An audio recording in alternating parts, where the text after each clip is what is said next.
Joining us now on The Source, we have Laura Byers from the Education Foundation of Niagara. First off, Laura, tell us what the Education Foundation of Niagara is all about. What is its mandate? The Education Foundation of Niagara is a registered charity that supports over 38,000 students in 97 schools throughout the District School Board of Niagara. What kind of supports does it offer? Student Financial Need Fund that we provide quick emergency response to students in need through items such as emergency nutrition, basic necessities, proper footwear, personal care, hygiene items, eyeglasses. We have a Glasses for Classes program. Other emergency needs such as students that are experiencing financial hardship with their electricity being cut off, daily needs for teen moms, for their children through our Young Moms program, co-op placements, which you know a little bit about that. And of course, essential items for students attending alternative education programs. What percentage of these students are actually in need and where those biggest needs can be? I would have to say, compared to last year we distributed over $51,000 in student financial need. This year, just based on, let's say, the middle of March till now, we're up probably 70%. How is the program actually running during this shutdown? Basically, how it works with the foundation is our dedicated educators. They identify the need. They reach out to our foundation. And of course, we assess and then approve.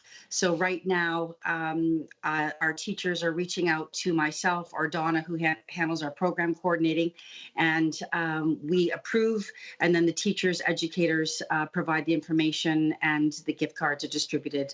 Teachers, educators have actually come to my residence to pick the gift cards up. That gives you an idea of how incredibly dedicated they are. We're very proud to say that once the inquiry comes in, typically we're getting back same day with the gift cards being distributed the very next day, which is wonderful. Laura, you have a current campaign, an emergency relief fund that you're trying to raise funds for. How can someone contribute to that? What is your goal?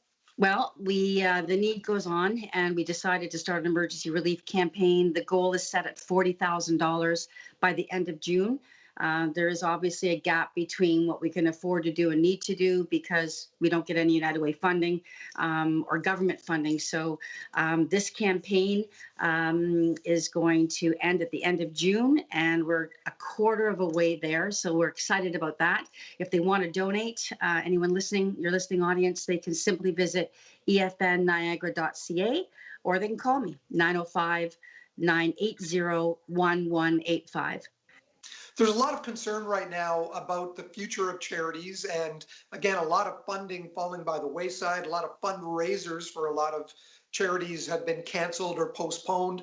What does it look like as far as the landscape for charities like yours in the future? Increased demand for services, decreased donations from the community, and cancellation of events for us. We've lost 3 signature events, and of course our near and dear to our heart, our prom project, which we're hoping we can revive. We'll have to see how things go. But I mean, those 3 signatures gone, at a time when many organizations are already struggling to get donations, and Canadian charities contribute more than 8% or $162 billion in funding to our country's GDP. That employs about 10% of working Canadians, 1.4 million people. You mentioned prom project, and again, we don't know if there are going to be proms or graduations. Are you still collecting formal wear in case that you can distribute them? Unfortunately, due to the health regulations, we are not able to accept any donations.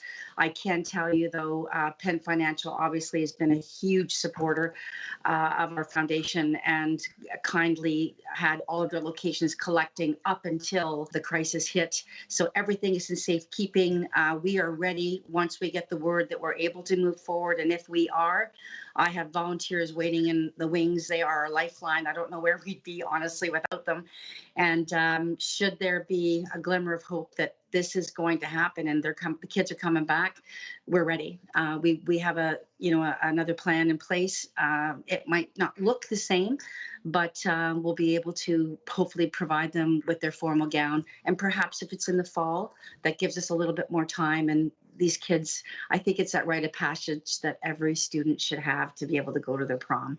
Now, let's keep our fingers crossed, Laura. Fingers crossed. Thanks for your time today. Laura Byers from the Education Foundation of Niagara.